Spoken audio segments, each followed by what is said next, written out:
Hi hello नमस्कार, मी सुषमा स्वागत करते तुमचं माझ्या यूट्यूब चॅनलमध्ये। तर आजच्या व्हिडिओमध्ये रोजच्या कामात उपयोगाला येतील अशा होम टिप्स मी तुमच्यासोबत शेअर करणार आहे। तर व्हिडिओ शेवटपर्यंत पाहायला विसरू नका। आता व्हिडिओला सुरुवात केले सकाळपासून। नेहमी माझी सकाळची सुरुवात रुद्राच्या टिफिनपासून असते, पण आज नाही। आता तिला क्रिसमसच्या सुट्ट्या लागल्यात तर मी माझ्यापासून सुरुवात केली।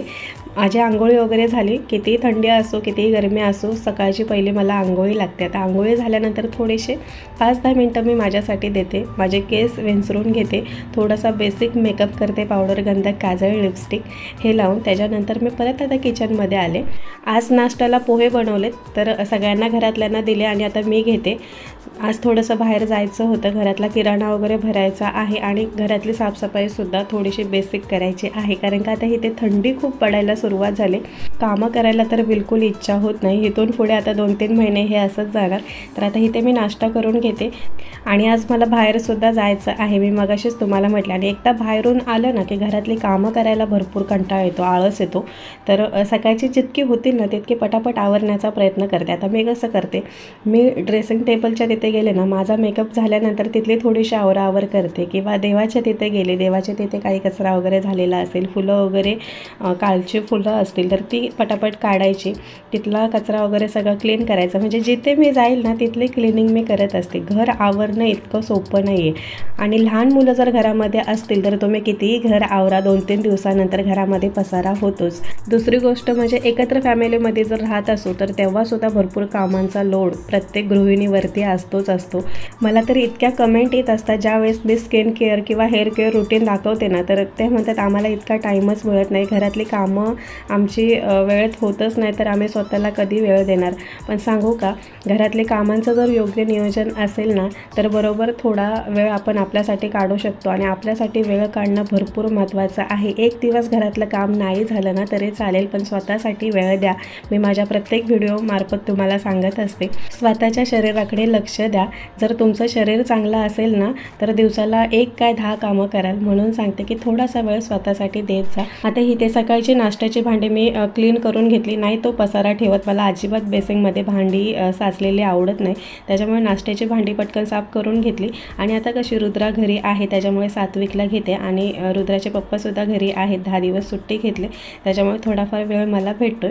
आता इथे पटकन मी मशीनसुद्धा लावून घेते। एकतर थंडी खूप पडायला लागले, कपडे सुकत नाहीत, त्याच्यामुळे रोजच्या रोज जितके कपडे निघतील ना साठवत बसत नाही, ती मशीनला लावते, वॉश करते, आणि सुकलेले कपडे वेळच्या वेळेस फोल्ड करून कपाटामध्ये ठेवण्याचा प्रयत्न करते। नाहीतर काय होतं माहिती आहे का, एखादी चेअर किंवा एखादा टेबल जर दिसला की त्याच्यावरती आपण ठेवतो आणि बाकी दुसऱ्या कामाला निघून जातो, मग तो पसारा घरामध्ये तसाच राहतो।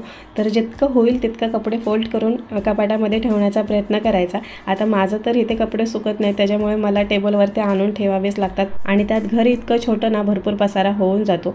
तर आता इथे आमची निघायची तयारी, मी तुम्हाला मगाशीच म्हटले की आज आम्हाला बाहेर जायचं आहे, किराणा माल भरायचा आहे। भरपूर दिवस ठरवलं होतं की जायचं, पण शेवटी दोघांना सुट्टी भेटली त्यावेळेस आम्ही निघालो। तर इथे रुद्राला थोडीशी तयार करते, आणि मी तर सकाळीच तयार झाले, आता फक्त वरती जॅकेट घालते, कारण का बाहेर थंडी आहे। आतमध्ये घरामध्ये आम्ही रूम हीटर लावले दोन्ही रूममध्ये, त्याच्यामुळे इतकी थंडी काही घरामध्ये जाणवत नाही, पण बाहेर भरपूर थंडी आहे, त्याच्यामध्ये थोडंसं वारंसुद्धा आहे।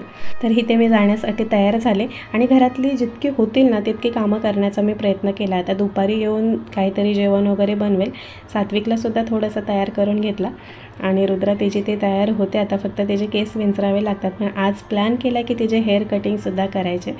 तर बघू, जितकं शक्य आहे तितकं करू, कारण का लहान बाळाला जर बाहेर घेऊन जायचं म्हटलं ना की 1000 कामं काही होत नाही, एकच काम कोणतं तरी होतं। पण आज महत्त्वाचं काम म्हणजे राशन भरायचं, कारण का 2-3 महिने आम्ही असेच काढलेत, जे होतं त्याच्यामध्ये, आणि जसं लागेल तसं रुद्राचे पप्पा अधूनमधून आणायचे। पण आता इथून पुढं भरपूर थंडी असल्यामुळे 2 महिन्याचं एकदाच मी सामान भरणार आहे, त्याच्यामुळे मी आज सात्विकला काढला, त्यालासुद्धा सर्दी झाले, पण नंतर बाहेर निघायचं नाही ना, म्हणून आज घेऊन आले त्याला। आणि आर्मी कॅन्टीनचं सुद्धा सामान भरायचं आहे, पण कॅन्टीनमध्ये हे राशन वगैरे नाही मिळत, म्हणजे डाळी वगैरे जे पाहिजे ते गूळ खोबरं ह्या गोष्टी नाही मिळत, म्हणून नॉन CST म्हणून बाजूलाच असते। आणि ह्या वस्तूंचा रेट जसं आपण आपल्या दुकानातून घेतो ना त्या रेटमध्येच भेटतं, कॅन्टीनच्या रेटमध्ये इथल्या वस्तू काही मिळत नाहीत, म्हणून इथे ना फक्त ड्रायफ्रूट्स वगैरे भरायचे, डाळी भरायच्या, गूळ खोबरं जे लागेल ते, बाकी मग आम्ही सगळ्या वस्तू कॅन्टीनमधून घेतो। कॅन्टीनमध्ये परवडतं, तेल वगैरे घ्यायला गेलं तरी, तुपाचा डब्बा जरी घ्यायला गेलं ना तरी तरी सगळं कॅन्टीनमधून, कपड्यांचे साबण, अंगाचे साबण, बऱ्याच गोष्टी कॅन्टीनमध्ये भेटतात, भांडीसुद्धा भेटतात. आता माझी बरीच भांडी कॅन्टीनमधलीच आहेत. तर आता इथे जे पाहिजे ते सामान आम्ही भरलं आणि घरीसुद्धा आलो. घरी आल्यानंतर दुपारच्या जेवणाची तयारी. तर आज ना जेवण काही बनवायचं नव्हतं, तर मके आणले होते येताना सोबत आणि रताळी आणली होती. तर ते दोन्ही उकडायला टाकलेत, एकत्र नाही टाकले कारण का रताळी जास्त शिट्ट्या झाल्या की खूप शिजतात, म्हणून दोन्ही वेगवेगळे शिजायला टाकलेत. ते शिजता येत तोपर्यंत थोडीशी भूक लागली. बाहेरून आल्यानंतर भूक लागल्यासारखं होतं. तर घरामध्ये फ्रूट म्हणून संत्रा होते, तर ते संत्रा आम्ही तिघांनी खाऊन घेतले. आणि सामान आणलं आहे ना, तर ते तसंच न ठेवता व्यवस्थित वेगवेगळं करून लावून घेते. आता वेळ भेटला आहे तर पटापट मी कामं जितकी मला होतील ना तितके मी करण्याचा प्रयत्न करते. नाहीतर आता सामान आणलं आहे, लावता येईल नंतर, एकदा नंतर म्हटलं ना की तसंच राहून जातं. म्हणून सामान मला वेगळंसुद्धा करायचं आहे. म्हणजे देवासाठी आणलेलं धूप वगैरे, काही कापूर वगैरे असेल तर ते, किंवा खाण्याच्या वस्तू, ड्रायफ्रूट्स, वेगळा किराणा, असं काय असेल ते सगळं वेगवेगळं करते. ड्रायफ्रूट्स आणि मॅगी वगैरे किंवा पोहे, रवा हे एका डब्यामध्ये ठेवते, कारण का त्या वस्तू मला रोजच्या वापरात लागतात आणि बाकी रोजच्या न वापरातल्या वस्तू मी त्या बॉक्समध्ये ठेवते. आणि बाकी सामान ना तर आम्ही मागच्या म्हणजे 8 दिवस झाले असतील कॅन्टीनमधून भरलं होतं, तर ते सगळं मी व्यवस्थित लावून ठेवलं. हेच मला मेन भरायचं होतं. तर चला हे आता व्यवस्थित लावून घेते.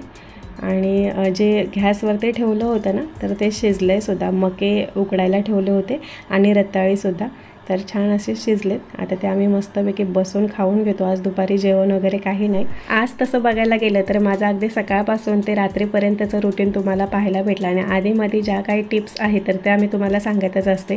मी माझी डेलीची कामं कशी करते, किंवा आज थोडंसं वेगळं रुटीन होतं. म्हणजे आज मला थोडं बाहेर जावं लागलं आणि थोडंसं कामसुद्धा वाढलं. म्हणजे किराणा वगैरे आणला तर तो लावून वगैरे घेणं. पण बाकी इतर दिवशीसुद्धा वेगवेगळी कामं असतात. कधी बाथरूमची साफसफाई, कधी किचनची साफसफाई, कधी कपाटाची साफसफाई, बेडरूमची साफसफाई, तर कधी देवघराची साफसफाई, किती सारी कामं असतात. तर ही सगळी कामं एकाच दिवशी तर आपण नाही करत ना, मग जसा वेळ भेटेल तशी आपण करत जातो. तर आज थोडंसं रुटीन माझं वेगळं होतं.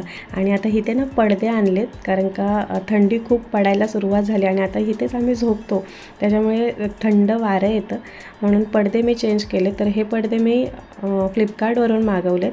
एक दरवाजासाठी मागवलं आणि 2 खिडक्यांसाठी मागवलेत.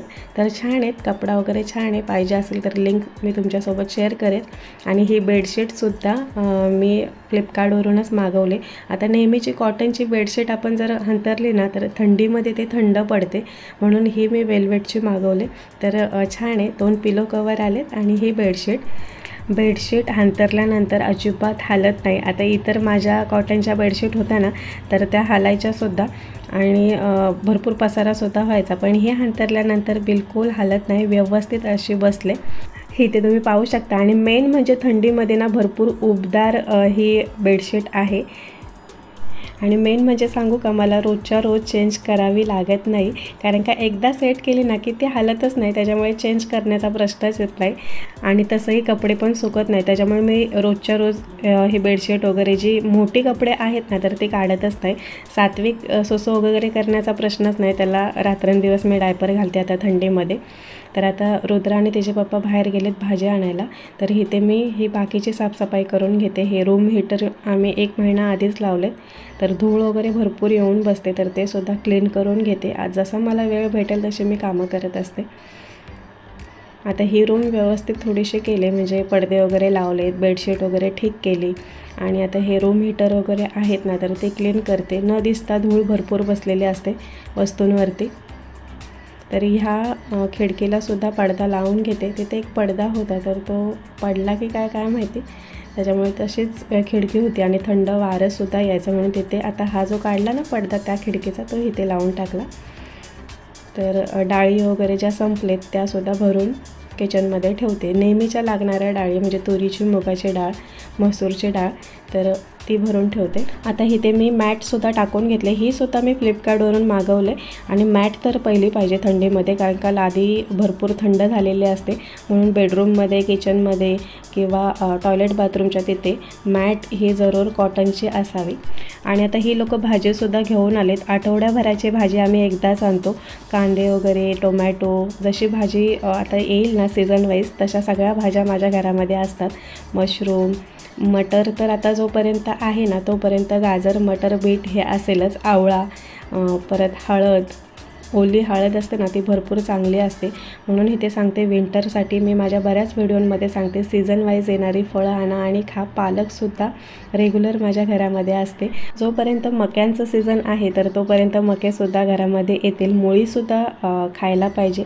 मुळीचंसुद्धा आता सीझन आहे. रताळीसुद्धा जोपर्यंत सीझन आहे ना तोपर्यंत ह्या सगळ्या भाज्या माझ्या घरामध्ये येतीलच. आता सगळ्या भाज्या व्यवस्थित लावून घेते. घरातली बाकीचे कामं करत करत पालकसुद्धा मी निवडून घेतली आणि रात्रीच्या जेवणाची तयारी. तर जेवण इतकं काही बनवायचं नाही आहे. पालक आहे आता घरामध्ये ना तर जितकी खाण्यामध्ये येईल तितके चांगले म्हणून मी वापरसुद्धा करते. तर थोडीशी पालक गरम पाण्यामध्ये शिजवून घेतली. थोडासा ओवा घालून कणिक मळून घेते. जर अशी पालकची भाजी बनवायला गेलं ना तर कोणी खात नाही आणि पालकची डाळ सारखे सारखे तरी किती बनवणार, म्हणून मग असा काही ना काहीतरी वापर मी करत असते. आता आमचं जेवण होतं आहे पण मला सात्विकचं सुद्धा बनवायचं आहे. आणि मला एका ताईची कमेंट आली होती की आता थंडीमध्ये सात्विकचा आहार कसा आहे. तर ह्या जितक्या सीझन वाईज येणाऱ्या फळं भाज्या त्याचा वापर करूनच मी सात्विकचा आहार बनवत असते. तर इथे ना लापशी घेतले, दलिया आणि त्याच्यामध्ये रताळी, बीट, गाजर आणि थोडीशी पालक घातले. पाणी थोडं जास्त घातले. मस्त मऊसर शिजून द्यायचं आणि त्याच्यानंतर मिक्सरला फिरून मी त्याला खाऊ घालते. तर हे रात्रीचं झालं. दुपारच्या टायमाला त्याला ॲपल प्युरी बनवून दिली होती. सकाळी गाजर, बीट आणि तांदूळ, मुगाची डाळ असं बनवून ठेवलं आहे. तर ते सुद्धा आणि ड्रायफ्रूटची पावडरसुद्धा बनवून ठेवले. तर ती कशात ना कशात अशी मिक्स करून त्याला खाऊ घालते. तर आता इथे आमलेट बनवून घेतलं. सगळ्या भाज्या ॲड करून बनवलं आहे आणि त्याच्यानंतर एका चपातीवरती आमलेट टाकलं. त्याच्यानंतर परत एक चपाती टाकली आणि हे असे त्रिकोण साईजचे पीसेस केले आणि त्यासोबत तुरीची मुगाची डाळ फोडणी न देता हिरवी मिरची, कढीपत्ता, कोथिंबीर, मीठ आणि हळद घातले. तर वेट लॉससुद्धा करायचं आहे म्हणून हेल्दी जेवण बनवले. तर चला आजचा व्हिडिओ इथे समाप्त करते. धन्यवाद.